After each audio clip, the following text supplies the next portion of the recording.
Hey guys, how you going? Hope you're all doing very well. This afternoon I'm going to be doing another movie review, so hopefully you find this one interesting. This movie is a horror film from Chile, Spanish language English subs, released in the year 2017, directed by Lucia A. Rojas, and this film is called Trauma.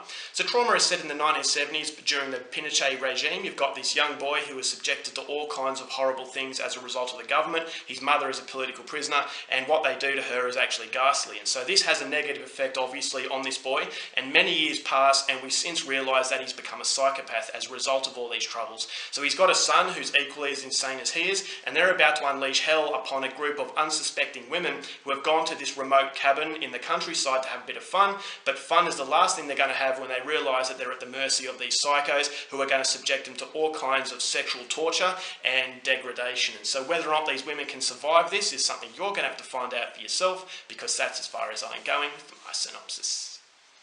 Now my thoughts on Trauma. This is a movie that has been billed as one of the most extreme films that come out in a very long time. In fact, a lot of people are comparing this to a Serbian film, and so that is actually saying something, because the Serbian film is one of the most shocking films I've ever seen. And I actually liked that film. A lot of people hated it because they thought it was extreme for the sake of being extreme, but I thought there was a little bit of a message underneath all of that depravity. And so I could appreciate that movie. It was actually very well made. I thought the acting was very good in that, and it just had some really memorable moments that actually last in your mind and basically scars your mind to a point where you actually felt as though you have experienced a genuine horror experience.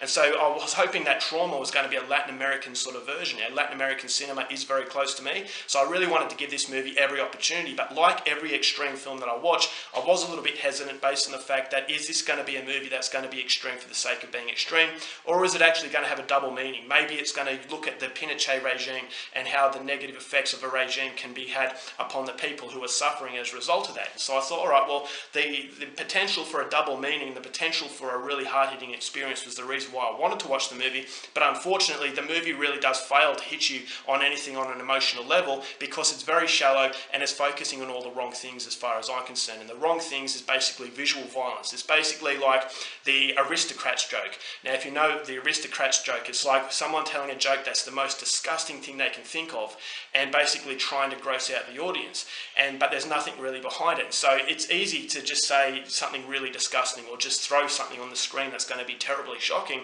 but it's very hard to mould 3D characters that you can relate to, characters that you actually think, all right, this could be my next door neighbour or this could be my friend. But unfortunately, Lucia A. Rojas doesn't actually do that. This movie is very hollow, very cardboard cutout, and it's basically just an exercise in extremity for the sake of being extreme. And so because I didn't relate these people as my neighbours or my friends, I didn't really care what happened to them, and I was just waiting to see if the next scene could outdo the other as far as extremity is concerned. So the overall production, it wasn't a bad looking film. There are some cheap moments here and there, but for the lower sort of budget that this movie has, and for a Latin American film in general, I definitely think Lucia A. Rojas has a lot of potential behind the camera. He creates a very morbid sort of atmosphere, but as I said, the morbid atmosphere is created through the visuals. It's not so much the atmosphere through the invisible presence. It doesn't really strangle you. It just makes you feel very uncomfortable because you're not prepared for how far Lucia A. Rojas is actually going to go.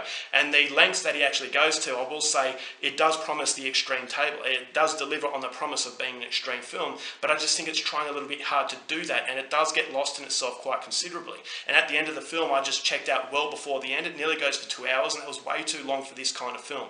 Is that, all right, you're trying to make as much noise as you can to get the attention that you desperately want, but when you get the attention, it fails to maintain it. And because the reason why it fails to maintain that level of interest is because it's just, as I said, really horrible things happening to people that you really don't care about. I thought the villains were the most interesting people in this film, and I didn't really think the villain's background was utilised to an effect where I felt fully satisfied as to who these people are or why they were doing what they were doing. Yes, this main character was traumatised from his past, but I didn't really get that emotional connection. I didn't really get the idea that this was a guy that I could sympathise for because of the fact he's subjected to horrible things. It's just an excuse and a platform to leap off as far as showing you sheer depravity and sheer sexual degradation. There's a lot of sexual violence. There's a lot of gore in the film. I thought the gore in some aspects was actually quite decent, and it's very graphic as far as real extreme cinema is concerned. So I'll be very, very careful. If you are only a part-time cinema goer, steer well clear of this film because it will scar you. It is a very, very full-on film, but unfortunately, because there's no content behind it, because these women in this cabin are just cardboard faceless names, I didn't really care what happened to them. They were cannon fodder, and it was just a template for horrible things to happen to, and just showing you gore effects and just really horrible things that a lot of other filmmakers are afraid to do. But I just think that with a little bit of content, maybe having a look at the Pinochet regime, which I think the movie's trying to do, but it just doesn't, I was unable to do that because it's more concerned about having that tag of the most extreme film out there. And I will say it does deserve its tag as an extreme film, but it doesn't deserve its tag as a good film, and that is the biggest disappointment to this movie, is just the fact that it's way too shallow to actually justify its runtime. It's 116 or so minutes, which is way too long. I thought for a movie of this kind it would have been better as a 70-minute film, but I just think it just lags and it just gets sillier and sillier as the movie goes on, and by the end of it I just forgot about it. So yes, it is extreme based on visuals, but it doesn't really last in the memory as far as the extremity is concerned, because I think it's trying a little bit too hard to be that shocking film that it wants to be. So overall, probably skip up the opportunity. If you are a fan of hardcore horror, then I would say check it out. But if you're not, and you want something, a little bit of content, a little bit of relatability, then I would steer clear from this movie, and I'm only going to give Trauma 1 star. Alright guys, that's it for my review. Hope you enjoyed it. Till next time, keep watching movies, and I'll see you later.